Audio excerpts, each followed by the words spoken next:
Bonjour, bienvenue dans ce premier chapitre du MOOC Management de projet qui prépare à la certification PMP, Project Management Professional. Ce premier chapitre présente un cadre global des connaissances de base en management de projet. Dans ce premier chapitre, nous allons connaître la terminologie clé en matière de gestion de projet, telle que définie par le PMI, Project Management Institute. Identifier le rôle du bureau de projet, plutôt connu sous l'appellation PMO, Project Management Office, identifier les contraintes des projets, identifier les parties prenantes ou stakeholders, décrire les différentes structures organisationnelles et leurs impacts sur le projet, et finalement, faire la distinction entre la notion de cycle de vie d'un projet et la notion de processus d'un projet. Commençons d'abord par définir ce que c'est qu'un projet. Pour comprendre ce que c'est qu'un projet, il faut le différencier par rapport à une opération. Quand vous gérez des opérations, par exemple des opérations de production, opérations commerciales, financières, votre activité est permanente, répétitive et routinière. Par contre, un projet, il est tout le contraire. Par exemple, développer un nouveau produit, organiser un événement, ce sont des activités temporaires et débouchent toujours sur un résultat qui est à chaque fois différent. On peut donc définir un projet comme un effort temporaire avec un début et une fin qui crée un produit, un service ou un résultat unique. Malgré la différence entre projet et opération, les deux notions sont très liées. Par exemple, un projet de développement informatique va donner naissance à des opérations d'utilisation et d'exploitation du logiciel qui en résulte. Ou encore, un projet de construction d'un hôtel va permettre l'existence d'opérations d'hébergement, restauration, etc. Le mode de gestion des opérations est donc différent du mode de gestion de projet. C'est pour cela que pour gérer des projets, il faut adopter des techniques, des outils, des méthodes et avoir des connaissances qui sont spécifiques au management de projet. Maintenant, quand est-ce qu'un projet prend fin? Eh bien, il prend fin naturellement quand le projet atteint ses objectifs ou lorsque le commanditaire juge que les résultats attendus ne sont plus nécessaires pour une raison ou une autre, ou encore lorsque les fonds financiers ne sont plus disponibles.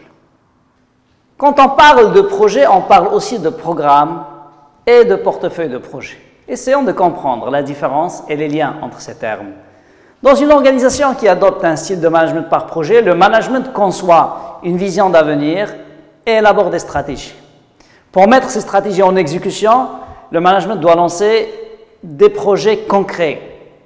Ces projets peuvent être regroupés en programmes et ces programmes, avec d'autres projets ou des activités opérationnelles, peuvent être regroupés en portefeuille. Pour mieux comprendre, examinons cet exemple.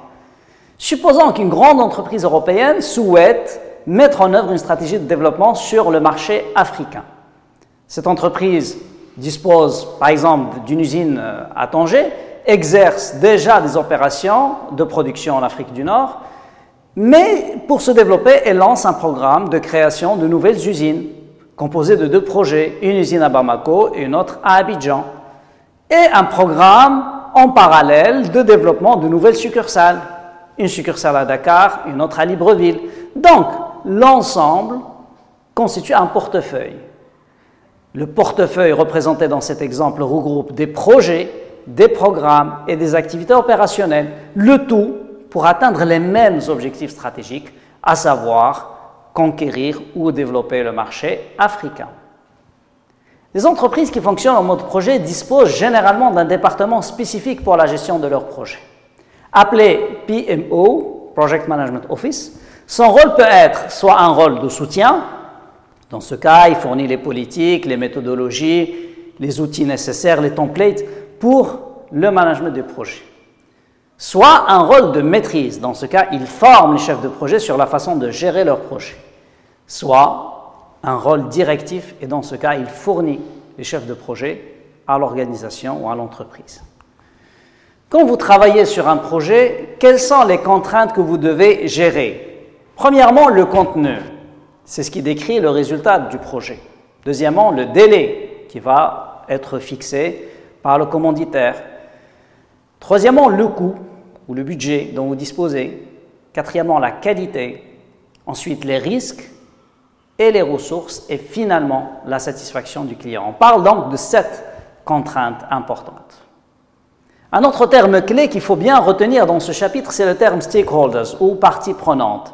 C'est quoi donc un stakeholder? C'est un individu, un groupe ou une organisation qui peuvent être affectés ou se perçoivent comme affectés par une décision, une activité ou un résultat du projet. Leur impact peut être positif ou négatif sur le projet. Par exemple, le chef de projet est une partie prenante puisqu'il gère l'intégralité du projet et donc peut l'influencer soit positivement, soit négativement. Un responsable fonctionnel qui peut être un responsable financier, un responsable RH ou autre, il peut être impacté ou impacter lui-même le projet. Le client, les utilisateurs, le commanditaire qui assure le financement, les équipes d'exécution, bref, sont tous des parties prenantes, mais il n'y a pas que ces parties prenantes-là, il peut y avoir d'autres en fonction de la nature et du contexte du projet. Nous allons maintenant parler des différentes structures organisationnelles et leur impact sur le management de projet. Mais avant de commencer, rappelons qu'il existe 3 types de structures organisationnelles, soit une structure fonctionnelle, soit une organisation par projet, ou encore une organisation matricielle. Commençons d'abord par les structures qui adoptent une organisation fonctionnelle. Dans ce type d'organisation, l'organigramme de l'entreprise est conçu de manière à regrouper les ressources selon les domaines de compétences. Ces ressources seront amenées à rendre compte à leur supérieur hiérarchique, qu'on appelle généralement des responsables fonctionnels. Dans ce cas, la coordination du projet est assurée au niveau des responsables fonctionnels. L'inconvénient ici, c'est que le chef de projet n'a pas une grande autorité sur les ressources, car celles-ci dépendent de l'autorité des responsables fonctionnels. Dans les entreprises qui fonctionnent en mode projet, comme les bureaux d'études, les entreprises de construction, les agences de com, on privilégie plutôt une organisation par projet ou un organigramme par projet. Dans ce cas, on regroupe les ressources par projet et on les met directement sous l'autorité du chef de projet. Ce mode d'organisation a l'avantage de faciliter l'exécution du moment que les ressources sont dédiées. Par contre, à l'approche de la fin de leur projet, les ressources pensent déjà à leur prochaine affectation ou à défaut, leur chômage technique. Ensuite, nous avons les structures matricielles. Il s'agit d'un mélange de structures fonctionnelles et structures par projet. Les ressources sont engagées pour des fonctions permanentes, mais peuvent également travailler sur des projets. Dans une organisation matricielle faible, l'autorité du chef de projet est plutôt faible. Contrairement à la structure matricielle forte où le chef de projet a la pleine autorité sur son équipe, comme dans le mode de management par projet. Cette structure a pour avantage une utilisation optimale des ressources et de la spécialisation fonctionnelle. Par contre, la double structure de reporting, à la fois envers les responsables fonctionnels et les chefs de projet, augmente la complexité et le coût de communication.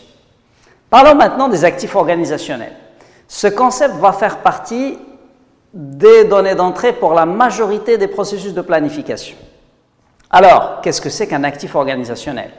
En fait, c'est l'ensemble des processus, procédures, politiques, bases de connaissances et informations historiques de l'entreprise qui réalisent le projet. C'est donc un précieux capital immatériel de l'organisation. Le dernier concept dans ce chapitre traite de la différence entre la notion de cycle de vie d'un projet et la notion de processus de management de projet. Le cycle de vie d'un projet est ce dont vous avez besoin pour façonner le travail. Par exemple, dans un projet informatique, le cycle de vie consiste à faire de l'analyse, de la conception, du codage, des tests et du lancement. Dans un projet de construction, le cycle de vie serait différent. Pareil, dans un projet R&D ou un projet industriel, c'est à chaque fois différent, dépendamment de la nature du projet. Par contre, le processus de management de projet, c'est ce dont vous avez besoin pour bien gérer le travail. Il se compose de 5 groupes de processus. Le démarrage, la planification, l'exécution, la surveillance et maîtrise et la clôture. Même si le schéma présente ces processus de manière distincte, mais dans la pratique, ils ont beaucoup de chevauchements et d'interactions. L'application de ces processus peut être itérative, surtout dans les grands projets qui se divisent en plusieurs phases. Enfin, il faut noter que le concept de cycle de vie comprend une dimension métier qui fait que le cycle de vie dépend de la nature de l'industrie ou de l'activité du projet. Par contre, Le processus de management de projet est plutôt générique et reste le même, quelle que soit la nature du projet. Sur ce, nous arrivons à terme de ce chapitre. Je vous donne rendez-vous dans le deuxième chapitre qui va présenter en détail les processus de management de projet. À très bientôt.